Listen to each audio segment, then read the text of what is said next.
വെറും 3 മിനിറ്റിൽ ഷുഗർ നമുക്ക് കുറയ്ക്കാം. ചോറിന് പകരം ചപ്പാത്തി കഴിക്കുന്നത് കൊണ്ട് ഒരു 5-6 ചപ്പാത്തി കഴിച്ചെന്നാൽ ചോറ് കഴിക്കുന്നത് പോലെ തന്നെ ഷുഗർ ലെവൽ കൂടാനിടയുണ്ട്. നമ്മൾ പാലും മുട്ടയും എന്ന് ഒരുമിച്ച് പറയുന്ന ഒരു കാര്യമാണെങ്കിൽ പോലും ഈ പാലിൽ കുട്ടികൾക്ക് മാത്രം എഫക്റ്റീവായിട്ട് ദഹിപ്പിക്കാവുന്ന ഒരു ഭക്ഷണ വസ്തുവാണ് എന്നുള്ളത് മനസ്സിലാക്കുക. ഈ ഷുഗർ കൺട്രോളിലാണോ എന്നുള്ളത് നമുക്ക് എങ്ങനെ മനസ്സിലാക്കിയെടുക്കാം?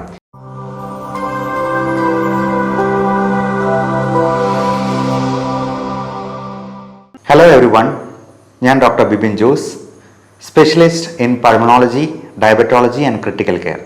നിങ്ങൾക്ക് ഷുഗർ ഉണ്ടെങ്കിൽ യാതൊരു മരുന്നും കഴിക്കാതെ തന്നെ ഒരു 50 milligram per decilitre blood sugar level ഒന്ന് കുറയ്ക്കണം എന്നുണ്ടോ? ഇൻസ്റ്റൻ്റായി.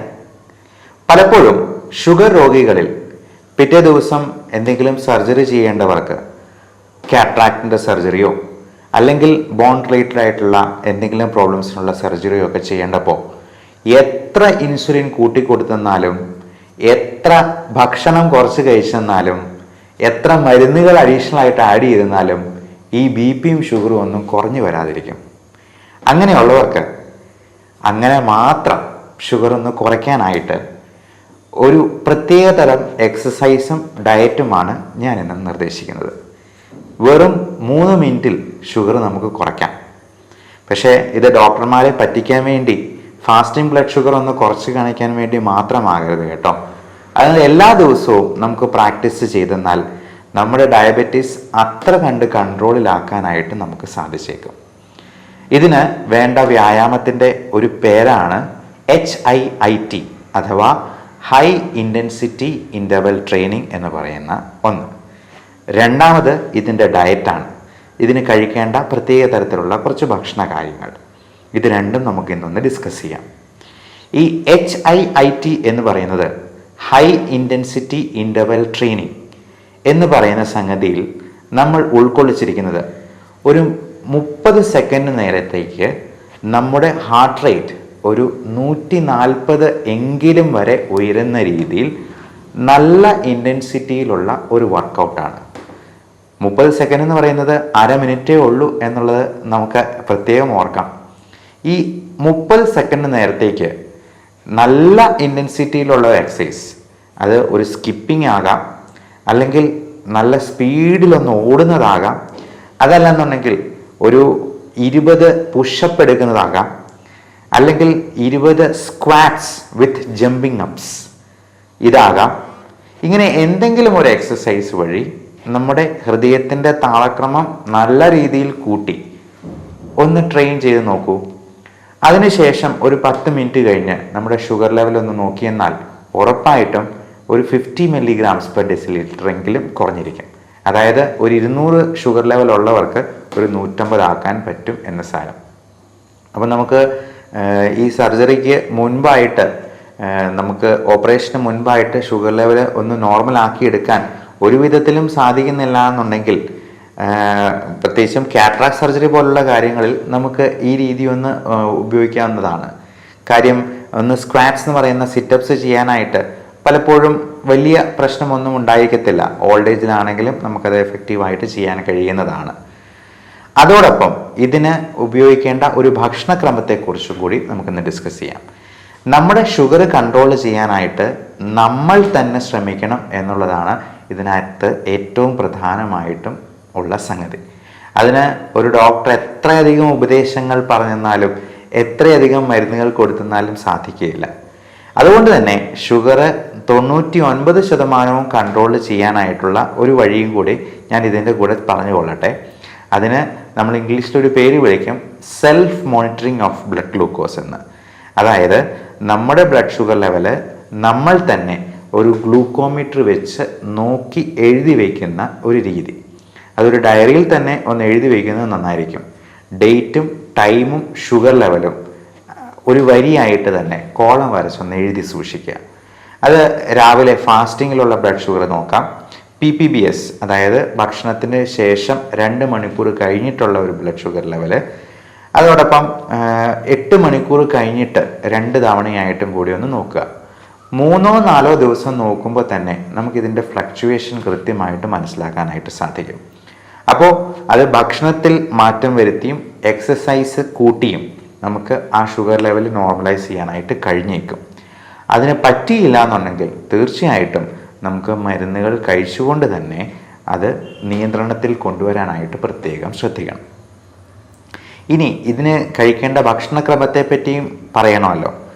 അപ്പോൾ നമ്മൾ ഈ സർജറിക്ക് മുമ്പോ അല്ലെങ്കിൽ ഈ ബ്ലഡ് ഷുഗർ ലെവല് നമുക്ക് നോർമൽ ആക്കേണ്ട അത്യന്താപേക്ഷിതമായ ഈ സാഹചര്യത്തിലോ നമുക്ക് തലേ ദിവസം ചോറ് പോലുള്ള ഭക്ഷണ സാധനങ്ങൾ അധികം കഴിക്കരുത് എന്ന് പ്രത്യേകം ഓർമ്മിക്കുക. ചോറാണെങ്കിലും ചപ്പാത്തി ആണെങ്കിലും മൈദ കൊണ്ടുണ്ടാക്കിയ പൊറോട്ടയാണെങ്കിലും എല്ലാം ഷുഗർ ലെവൽ കൂട്ടുന്നത് തന്നെയാണ്.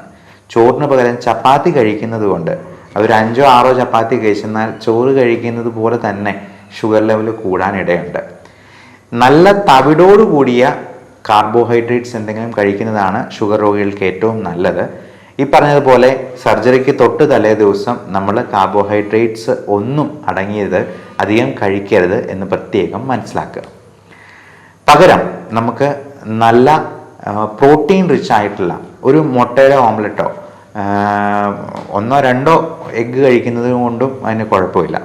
അതേപോലെ നട്ട്സ്, അത് കാഷ്യൂ നട്ടോ ബദാമോ അല്ലെങ്കിൽ മുളപ്പിച്ച പയറോ കഴിക്കാവുന്നതാണ്. നല്ല പ്രോട്ടീൻ റിച്ച് സോഴ്സസ് ആയിട്ടുള്ള ചണവിത്തുകൾ പോലുള്ള സാധനങ്ങൾ നമുക്ക് വിപണിയിൽ നിന്ന് അവൈലബിൾ ആണ്. ഫാറ്റ് തീരെ കുറഞ്ഞിട്ടുള്ള ചീസ് അല്ലെങ്കിൽ ഡയറി പ്രോഡക്ട്സ് ഒക്കെ നമുക്ക് ഷുഗർ കുറച്ച് നിർത്താനായിട്ട് കഴിക്കാവുന്നതാണ്. അതോടൊപ്പം ക്യാരറ്റ്സ്, പ്രത്യേകിച്ചും ബേബി ക്യാരറ്റ്സ് എന്ന് പറയുന്ന, അല്ലെങ്കിൽ ബെറീസ്, അല്ലെങ്കിൽ ടൊമാറ്റോസ്, ഇങ്ങനെ അടങ്ങിയിട്ടുള്ള സാധനങ്ങൾ, അധികം മധുരമില്ലാത്ത പഴങ്ങൾ, പച്ചക്കറികൾ, സാലഡ്, യോഗട്ട് അല്ലെങ്കിൽ തൈര്. പാല് കുടിക്കുന്നത് പക്ഷേ ഷുഗർ കൂട്ടാനിടയുണ്ട്. പാല് എന്ന് പറയുന്നത് ഷുഗർ രോഗികൾക്ക്, പ്രായമായവർക്ക് പ്രത്യേകിച്ചും നല്ല ഒരു ഭക്ഷണമല്ല എന്നുള്ളത് മനസ്സിലാക്കുക. നമ്മൾ പാലും മുട്ടയും എന്ന് ഒരുമിച്ച് പറയുന്ന ഒരു കാര്യമാണെങ്കിൽ പോലും ഈ പാലിൽ കുട്ടികൾക്ക് മാത്രം എഫക്റ്റീവായിട്ട് ദഹിപ്പിക്കാവുന്ന ഒരു ഭക്ഷണ വസ്തുവാണ് എന്നുള്ളത് മനസ്സിലാക്കുക. എന്നാൽ തൈര് അതുപോലെയല്ല. അത് ഫെർമെൻറ്റ് ചെയ്യുമ്പോഴേക്കും അതിൽ നമ്മുടെ കുടലിന് ആവശ്യമായിട്ടുള്ള ലാക്റ്റിക് ആസിഡ് ബാസിലസും കൂടി ചേർന്നാണ് വരുന്നത്. അതുകൊണ്ട് തന്നെ നമുക്ക് തൈര് കൂടുതൽ കഴിക്കുന്നത് കൊണ്ട് കുഴപ്പമില്ല. പക്ഷേ തൈരിനോട് അലർജിയോ കഫക്കെട്ട് പോലുള്ള പ്രശ്നങ്ങളോ ഉള്ളവർക്ക് തൈരും ഒത്തിരി കൂട്ടുന്നത് അഭികാമ്യമായിരിക്കത്തില്ല. അതുപോലെ തന്നെ മോര് പോലത്തെ സാധനങ്ങൾ.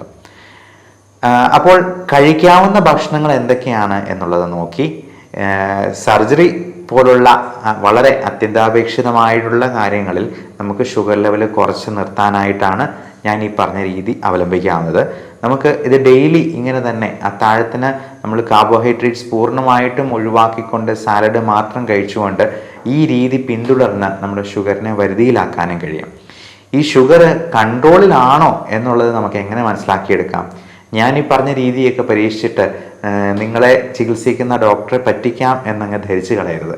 അങ്ങനെയുള്ളവരെ പിടിക്കാനായിട്ട് നമുക്കൊരു ടെസ്റ്റ് ഉണ്ട്. HbA1c എന്നാണ് പറയുക.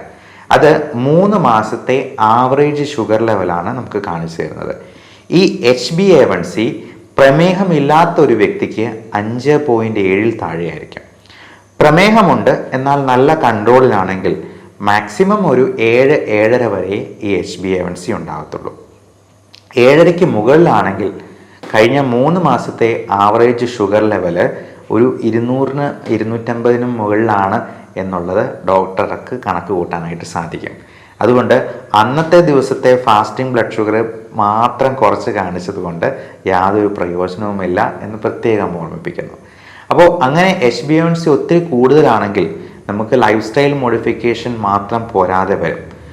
അല്ലാത്ത ആളുകൾക്ക് ഒരു 7ൽ താഴെ തന്നെ ഷുഗർ ലെവൽ HbA1c കുറച്ച് നിർത്തിയിട്ടുള്ള ഷുഗർ ലെവലുള്ള ആൾക്കാർക്കാണെങ്കിൽ നമുക്ക് ലൈഫ് സ്റ്റൈൽ മോഡിഫിക്കേഷനിൽ തന്നെ മുൻപോട്ട് പോകുന്നതിൽ യാതൊരു തകരാറുമില്ല. പക്ഷെ അതിന് മുകളിൽ ഷുഗർ ഉള്ളവർക്ക് നമുക്ക് തീർച്ചയായിട്ടും അതിന് ആവശ്യമായ മരുന്നുകളും ചിലപ്പോൾ ഇൻസുലിനും ആവശ്യമായിട്ട് വരും.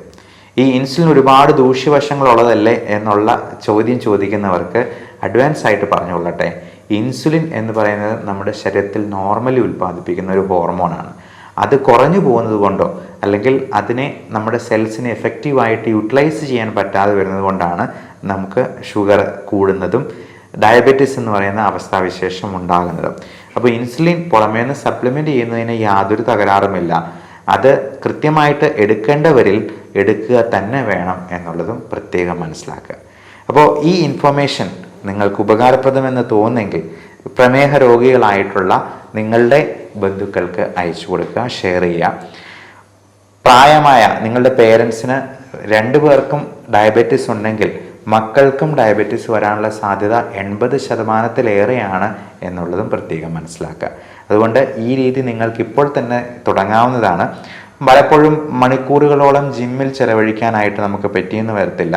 അപ്പോൾ ഷുഗർ ലെവൽ കുറയ്ക്കുന്ന രീതിയിലുള്ള ഭക്ഷണം അറ്റ്ലീസ്റ്റ് ഡിന്നറിനെങ്കിലും നമുക്ക് അങ്ങനെ ആക്കാനായിട്ട് ശ്രമിക്കുക. ഈ പറയുന്ന മണിക്കൂറുകളോളം ജിമ്മിലുള്ള വ്യായാമം ഇല്ലാതെ തന്നെ നമുക്ക് ഇൻ്റർവെൽ ഇട്ടുകൊണ്ട് തന്നെ ഈ HIIT നമുക്ക് ജീവിതത്തിൽ പകർത്തിക്കൊണ്ട് നമ്മുടെ ഷുഗർ കുറച്ച് നിർത്താനും അതോടൊപ്പം നമ്മുടെ വെയിറ്റ് റെഡ്യൂസ് ചെയ്ത് നിർത്താനായിട്ടും പ്രത്യേകം ശ്രദ്ധിക്കുക. ഇപ്പോൾ മാൽന്യൂട്രീഷൻ അല്ല, മോൾ ന്യൂട്രീഷനാണ് മിക്ക രോഗങ്ങൾക്കും കാരണം. അതായത് പോഷകാഹാരത്തിൻ്റെ കുറവല്ല, പോഷണം കൂടിപ്പോയതുകൊണ്ടുള്ള പ്രശ്നങ്ങളാണ് പലരിലും അസുഖങ്ങൾ ഉണ്ടാക്കുന്നത് എന്ന് നമുക്ക് എല്ലാവർക്കും അറിവുള്ളതാണ്. So everyone stay healthy. ഈ വിഷയത്തെപ്പറ്റി എന്തെങ്കിലും സംശയങ്ങളുണ്ടെങ്കിലോ ടെലിമെഡിസിൻ ആവശ്യമുള്ളവർക്കോ ഈ കാണുന്ന നമ്പറിൽ വാട്സപ്പിൽ ബന്ധപ്പെടാവുന്നതാണ്.